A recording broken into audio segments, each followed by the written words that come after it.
Hello and welcome to episode 30 of the Teacher's Tea Time podcast. My name is Mark and I hope you're doing well. This podcast is about, by and for anyone who has ever had anything to do with schools and education. That's probably almost everybody.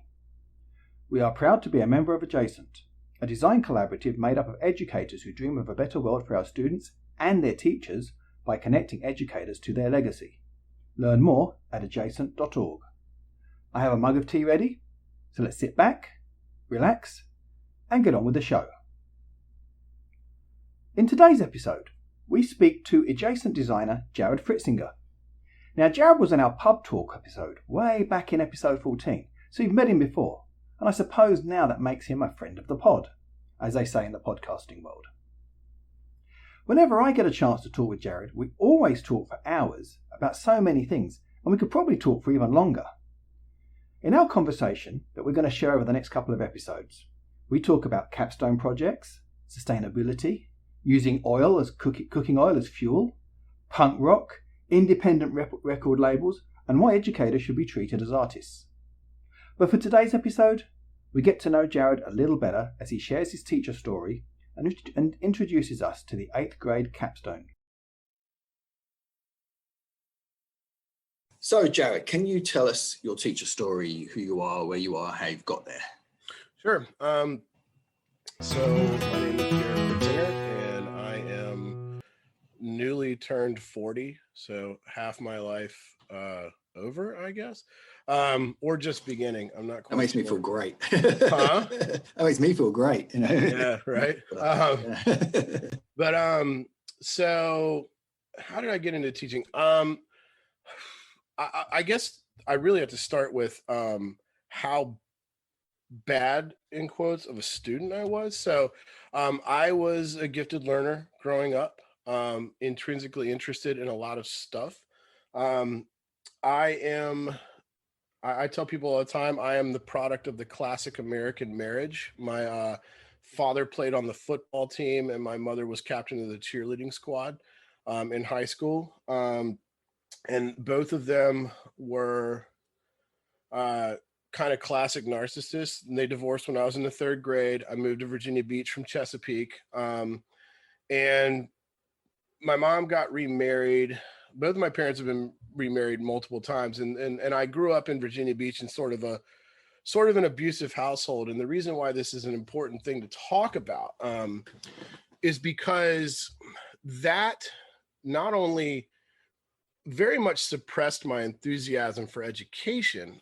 So I went to high school in Virginia Beach at one of the more well-to-do high schools in Virginia Beach. Not only that, but I grew up literally sandwiched in between the librarian at my high school and the superstar math teacher who had started his own SAT business that was practically printing money.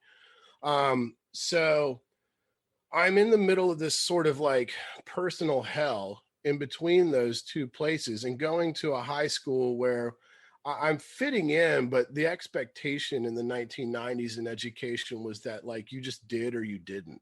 So I graduated high school with a 1.8 GPA, and I got an 1170 on my SATs, and I showed up with a broken pencil. So there's a massive disparity there. Like, it's quite obvious that like intelligence possessed versus like, versus work ethic, which is really just being suppressed by the fact that I went home to the worst stuff every day. And nobody ever really thought to ask, like it was so weird. And I lived between two teachers who like cared very little about my day-to-day life, and they had a student right in the middle of them. And so like it took me a few years when I got out of high school. I just the thing that had always really that had always stoked my interest, the thing that I sort of latched on to my North Star was rock and roll. My parents, I conned them into letting me get a drum set when I was a sophomore in high school. And I joined a band with two of my friends, like just trying to, we were shit. We Blink 182 covers, whatever we could put it. We knew that we liked punk rock music because we'd heard it like on surf and skate videos. And so like, we played and played and played and played and played. We were never very good. But it sparked something in me. Like you could create your own stuff and nobody could tell you, what to do with it or how to do it. You could just do it. And so I was ostensibly started going to college, at community college, because it was like what you're supposed to do. I was taking gen ed courses. I was floundering around a little bit in gen ed courses, and opportunities kept coming up for me to go on tour and to play music on tour, and that just seemed like way more fun. And so I did that for years and years and years. I would kind of take some college in between, taking opportunities to go on tour with bands, see the country, meet new people, make friends, just be involved in this thing that like really sort of like ignited my passion, which was to, the core ideals of punk rock and, all of the things that sort of swirled around that universe, the politics and the, and the connections with, sports like skateboarding and stuff like that. All that stuff was like way more interesting to me, and sort of like the do it yourself creative ethic of the whole thing. Like that really to me was like the education that I was getting. And then like college was this thing I was doing because I was told that like you got to fit in the machine somewhere at some point. And so I can't remember, but like aggregately, people just kept telling me over and over and over again, like, man, you'd make a pretty good teacher. And I was like, in my head, I was like, well, that sucks, because like pretty much every teacher that I had was awful. But I have one really good memory of a teacher. I had a creative writing teacher at my high school named Mr. Yano. And Yano was great. I walked into his class first day and he looked at me and he said, what grade are you going to get in my class? And I said, I'm going to get an A. And he goes, okay. What are you going to produce over the course of the semester that gives you the A? And I was like, it was a creative writing class. So I was like, I will produce 2 short stories, 3 poems. And he just looked at me like, all right, man, sure. So, and it was wild. Like, he would, most of his like in-class instructional time was showing us like, he'd show us like, I remember one day he showed us a video of the blues guitarist, Johnny Lang. I was like, look at his creative passion. That's all I want you to get from this. And then we went back to writing and like, but I would write like what I thought was like a stellar, cool, like poem or whatever. And I would bring it to him. He'd sit there and he would examine the whole thing. And then he'd look at me and go, why that word? And shove it back across the desk. And like, I'd spend the next 3 days wondering why that word. It's like that, so that was one really good example of like great teaching that I saw, where like he just made me think. And so I thought to myself, like, if I can do it like Yano, then I'll do it. If I can't do it like Yano, then I don't want any part of it. So I went to ODU. I majored in history because it seemed fun. I started substituting in schools. I delivered sandwiches in between tours before that. I mean, that's what I did. I was a sandwich guy in downtown Norfolk. And like, so I started substitute teaching, baptism by fire. You don't really learn anything about a school until you walk in one. Absolutely. And so got into it and realized that actually, yeah, I mean, maybe I was kind of good at it. And the thing that I was really good at that I realized was just rapport building. And so what, I just started getting asked to come back and sub all the time in places, and sub coordinators were keeping me around because like, other teachers, kids genuinely seemed to like me. And I mean, the things that they were asking substitute teachers to do is really easy, like deliver the lesson plan as best as you possibly can and write up, so, what happened at the end of the day. And like, it still staggers me how many people who do substituting don't do that. Yeah. It's wild. It's like basic job functionality. Like, but, so, I didn't really know how to get into teaching. And I had this really awesome professor at ODU. She was my, she was like my favorite professor Her name was Maura Hammett. She is now, I believe, the director of the history department at James Madison University. And I said to her, I want to be a teacher, but I don't know how to be a teacher. And she said, well, because the history program at ODU was offering this sort of 5-year thing where like you did 5 years and you came out with a teaching certificate, like in the history department. Yes. And she said, yeah, well, you got the two years at the end. That's right, for the masters. Yeah. And she said, well, you would have had to start that at the beginning. She said, well, how about you do this? She goes, you've been doing some really good work. I was studying sort of this weird convergence of things, you know, while I was there. A lot of Cold War stuff, a lot of sport stuff. You know, I wrote a long paper for her class about soccer, football, you know, being sort of like being a possible, like, you know, unifying factor of the Mediterranean region, for instance. You know, a lot of civil rights stuff that I was looking at. So she's like, I like what you're doing. I think you could really put together some good master's level work about it. So she goes, how about this? You come here and do your master's work under me, and we'll figure out a way for you to be a teacher. And ultimately what we figured out was like, you know, I had to have student loans to be a master's, you know, level program. So I got that money, and then I dumped it all into ODU's Career Switchers program and did that at the same time that I was doing my master's work. And I was working at the school I work at now. I had gotten hired on as a long-term substitute in a social studies class. So like, I'm just doing all this stuff, just juggling these balls and trying to figure it out. And I figured, I'm going to walk into this one way or the other. So, I mean, I went to Career Switchers. I'm glad I did. I'm glad I did not get an education degree, because everybody I ever talked to that comes out with an education degree, when they're new, especially, really lean heavily on like orthodoxy. You know what I'm saying? And like, I am glad that I did not come into it with any sort of level of orthodoxy. I'm glad I learned orthodoxy on the job, as opposed to coming in with that's the way it's supposed to happen. Because I feel like by coming in on the back end, I felt a little bit, you know, I felt a little bit freer to create. And so so essentially, you know, I'm working all these jobs. I worked as a special education assistant. I worked as a general assistant. And really kind of tried to turn the general assistant job at my school on its head. Like I was in classrooms working, like I wasn't making copies.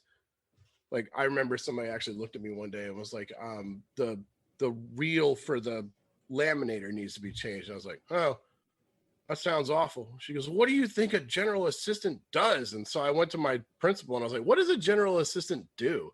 Mm-hmm. And he was like, whatever I tell you to do. I said, well, somebody just asked me to change the laminator thing. He goes, they won't ask you again. Yeah. You know, and I was like, cool. So, you know, because I was doing actual like classroom support. And that's what you should be doing. Yeah. At the end of that year, I got hired in the middle of that year, I got hired over at another school, which is one of the poorest schools in the district. So I literally went from the gifted school to the school that, you know, had the least resources as a middle school. And I was going to teach inclusion English. I was the fourth teacher that they'd had in the classroom because, because again, you know, they did that. It's one of those things. It's like a systemic issue in the school system where like the teacher of record in that class did not want to, she had banked so many leave hours, but she was planning on retiring, and they pay you pennies on the dollar for your leave. So you know, the reward you get for showing up every day and making their lives easier, is that they pay you a pittance of what that showing up was worth. So she took all of her leave. Absolutely. Up until Valentine's Day, and then she retired. So they had a substitute who burned out after like 2 weeks. They had another substitute who made it all the way up to the February, or they had another substitute to replace the substitute until they hired somebody to come in and be the permanent substitute for that class. She was some level of stability up to the time when it was time to, you know, for that lady to retire, the original person. And she looked at them and said, well, I took a job at another school. I'm out, when they offered her the job. So they got me. I came in.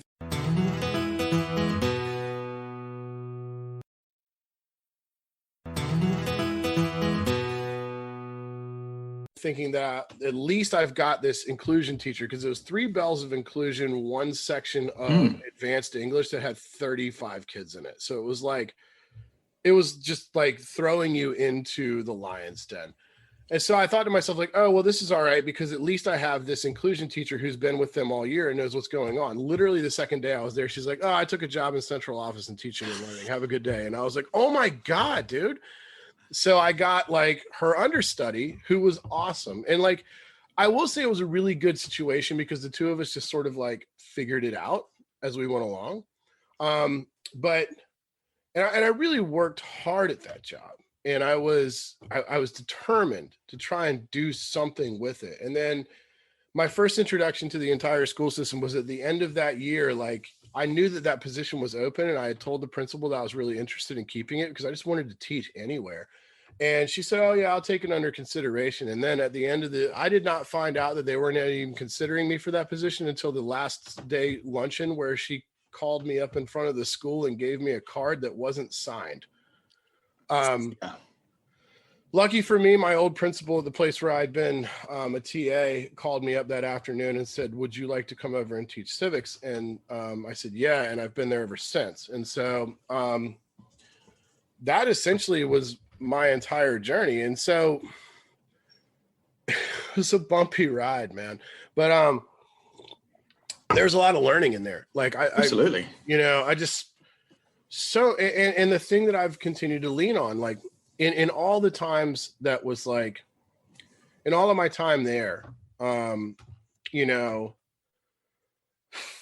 thing I leaned on every time in times that were tough was just, what's my rapport with the kids? And that always got me through, and just learning little things. Like, I remember when I was at Career Switchers, there was this lady named Marty Drummondale. She was like the coolest person. And she just reminded me, she said, you're always the adult in the room, and she told me this anecdote where, like, when she was an assistant principal or a principal, some kid who was mad came into her office and looked at her and said, F you. And she looked at him and said, well, I mean, you wouldn't like it very much. So what are we actually mad about? You know what I'm saying? And it's like, yeah. But that was great, because I was like, oh, you can say that? You know what I'm saying? Like, and that's when I just realized, like, yeah, you can artistically break those rules, and you can form those rapport, that rapport, and you can go with it. And it's like, once I got to where I am, and I sort of had that freedom those first few years, especially, like, I was surrounded with good people who really knew what they were doing. And I had that freedom the first few years to kind of like, create, think, grow into the job and everything like that. And I sort of found my niche, and that led to me, I very quickly, I get bored in a sense really quickly. So like teaching civics, I dialed that in pretty early. Oh, you know what I'm saying? Yeah. Other than like changing parts of the curriculum every once in a while in order to just keep my head in the game, you know what I'm saying? Or to just adapt to, like, this is tired and worn out and boring, and I want to do something different. I had that dialed pretty quickly. So then it was like, well, what can I do that's like, what can I do that kind of ups the game a little bit? So like my team leader, who's an earth science teacher par excellence, a lady named Deanna McDowell, she came to me and she said, the kids have been doing this thing the past few years where they do this We Can Change the World challenge by a company called Siemens, I believe it was. And she said, but they're phasing it out. And so I still want the kids to do something like that related to sustainability, some sort of creative, productive project. But I think we can do so much better. And I said, well, why don't we tie the two things together? My class, your class, and in your class, they can get all of the sciencey stuff. And in my class, they can document their growth as a citizen, their place in the social order, in the economic order, through doing the project. And so that led us to create the 8th grade Capstone project where we are. And so that project essentially, we refined it a lot over the years, and we still refine it now, even though she's moved on to a new school. Like, we continue to refine it, but the main goal being that the children had to identify a need and a sustainability need in the local community, and then work in groups of 3 or 4 to try to design a way to meet that need while simultaneously documenting their growth as a citizen.